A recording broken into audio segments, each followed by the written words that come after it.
दक्षिण आफ्रिका विपक्ष में 16 जणिया सदस्य भारतीय दल घोषणा होईछि।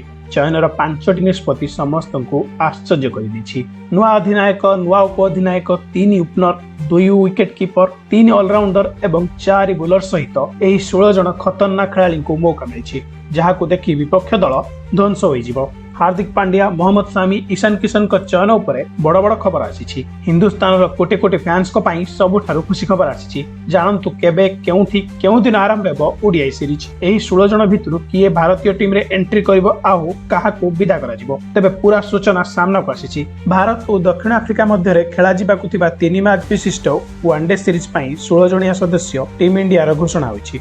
तेबे ऑस्ट्रेलिया विपक्ष ओडीआई सीरीज रे धमाल मचाई पूर्वतन अधिनायक रोहित शर्मा एवं सिडनी रे शानदार अर्धशतक हासिल करथिबा विराट कोहली को मध्य स्क्वाड रे स्थान दिया जायछि। यह सहित हार्दिक पांड्या एवं जसप्रीत बुमराह को मध्य ओडीआई दल रे फेरस्त होछि। जो माने ऑस्ट्रेलिया विपक्ष वनडे सीरीज अंश नथिले तबे चलंतु आपन को जणाई देउछु केउ खेलाड़ी को 16 जणिया सदस्य स्क्वाड रे मौका मिलछि एवं काहाकू बाहर रास्ता दिया जायछि। किंतु ता पूर्व जदि आपण मध्य टीम इंडिया रो पक्का फैन तेबे वीडियोटी को लाइक करी शेयर निश्चित करंतु। भारत और दक्षिण आफ्रिका मध्य प्रथम वनडे मैच 30 नवेम्बर रे खेलाजिवो। सीरीज पर द्वितीय वनडे 3 डिसेम्बर रे खेलाजिवो। सीरीज रो शेष वनडे अर्थात अंतिम मैच 6 डिसेम्बर रे खेलाजिवो। ऑस्ट्रेलिया विपक्ष 3 मैच विशिष्ट वनडे सीरीज रे पूर्वतन अधिनायक रोहित शर्मा बैट रु रन वर्षा हबो। प्रथम मैच रे केवल 8 रन करितबा रोहित शर्मा द्वितीय मैच रे शानदार अर्धशतक इनिंग्स खेलिथिले एवं सिडनी वनडे रे तूफानी शतक ठोकिथिले।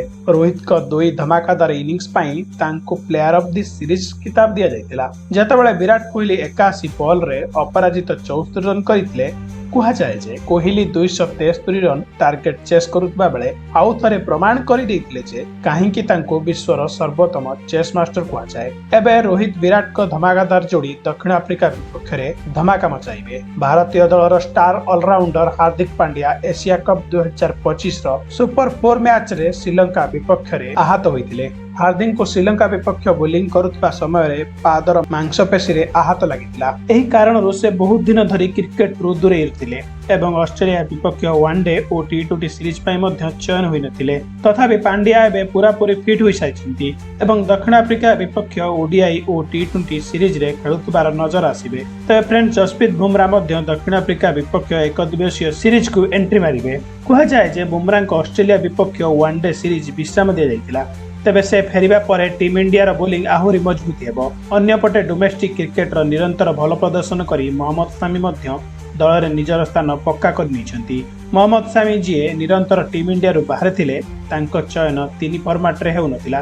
किंतु जेतेबेले डोमेस्टिक क्रिकेट से निजर छाप छाड़ी थिले सिलेक्टर मानक ध्यान तांको आड़ को पड़िला एवं तांको पई टीम इंडिया रो द्वार खोला होई गला। कहंती ना सिंह जेते बढ़ाइले मध्य शिकार करी भूले नाही। मोहम्मद सामी को चयन ऊपर निरंतर प्रश्न उठा जाउतिला किंतु मोहम्मद सामी सेमानु को कड़ा जवाब दैछंती। अन्यपटे घातक ऑलराउंडर रविंद्र जाडेजा को मध्य ओडीआई दल रे आउ थरे एंट्री करिछंती। किंतु एबे जाडेजा टीम इंडिया रे बैटिंग एवं बॉलिंग रो लाइनअप आहुरी मजबूत हेबो एवं टीम इंडिया दक्षिण आफ्रिका को ओडीआई सीरीज रे क्लीन स्वीप करिवार इरादा रे माटी को ओलाइबो। मोटामोटी देखिले एही दल बहुत दमदार एवं मजबूत नजर आसुछि। तेबे दक्षिण आफ्रिका विपक्ष रे एभली किछि रहिछि 16 जणिया सदस्य Rohit Sharma Virat Kohli Shubman Gill Yashasvi Jaiswal KL Rahul Rishabh Pant wicket keeper Hardik Pandya Akshar Patel Ravindra Jadeja Washington सुंदर नीतीश कुमार रेड्डी जसप्रीत बुमराह मोहम्मद सिराज मोहम्मद सामी कुलदीप यादव वरुण चक्रवर्ती। हाँ फ्रेंड्स एही परिस्थिति रे आपन को कोन लागुछि एही दल कोन ओडीआई सीरीज रे दक्षिण आफ्रिका को हराई परिबो